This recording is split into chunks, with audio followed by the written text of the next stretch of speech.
de temps à autre, le patient pouvait exprimer des choses et les gens disaient oui, non, et le patient disait oui, mais non. Enfin bref, on discutait de la maladie. Donc ce qui permettait, de ce fait-là, de remettre le patient non pas en fonction de malade, mais en position de personne. Donc on re-questionnait, on remettait en jeu la maladie, et ça permettait bien sûr à tout le monde de changer, et non pas seulement aux patients d'être traités. Et alors, et écho là-dedans, comment ça émerge? La première idée qui va faire écho est apparue. La première, c'est de permettre à la personne de rejoindre ces processus de guérison. Donc d'abord, adresser la personne et non pas la maladie, autant en psychosomatique qu'en psychiatrie. Ça, c'est le premier point. Et je m'en suis aperçu comment? Je me suis aperçu lorsque je faisais des rencontres avec les gens, soit pour des demandes qui étaient de l'ordre psychotique ou des demandes qui étaient de l'ordre psychosomatique, que le patient avait désiré ou que la pratique m'avait amené à voir. À la fin des entrevues, je me posais des questions sur ma propre intervention et je leur demandais, au fond dans l'esprit de ces thérapies familiales dont je viens de parler, qu'ils puissent me donner un avis sur moi comme élément du système. Donc, comment ils avaient trouvé ce qui s'était passé entre nous.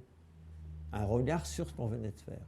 Et les personnes, qui bien sûr à ce moment-là étaient d'autant plus des personnes que je leur demandais un avis sur la façon dont on avait travaillé dans le cadre de cette aide à des patients, mais c'est eux qui étaient le patient en même temps. Donc ces personnes avaient un regard sur eux comme patients et donc mettaient en évidence ce qui pour eux avait été important dans l'entrevue.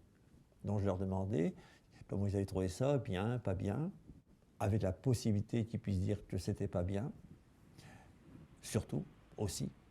Alors ils me disaient donc, c'était bien, c'était pas bien, on discutait de ça. Et je leur demandais à ce moment-là, et c'est là la question importante, la deuxième, je leur demandais en quoi ça avait été bien, ou bien en quoi ça avait été pas bien. Et ce qui était sidérant dans cette exploration, dans cette découverte grâce à ces questions, c'était que le plus souvent, et surtout au début, ce que je pensais avoir été bien ou pas bien n'était absolument pas ce que le patient trouvait bien ou pas bien. Donc je me suis rendu compte peu à peu, grâce à cette naïveté, à ces questions où j'étais curieux de leur répondre, à commencer à comprendre comment ça fonctionnait, qu'est-ce qui fonctionnait pour l'autre. Et c'est grâce à ça que peu à peu, j'ai écouté de la part de ces gens-là, ils m'ont appris quels étaient les ingrédients qui fonctionnaient.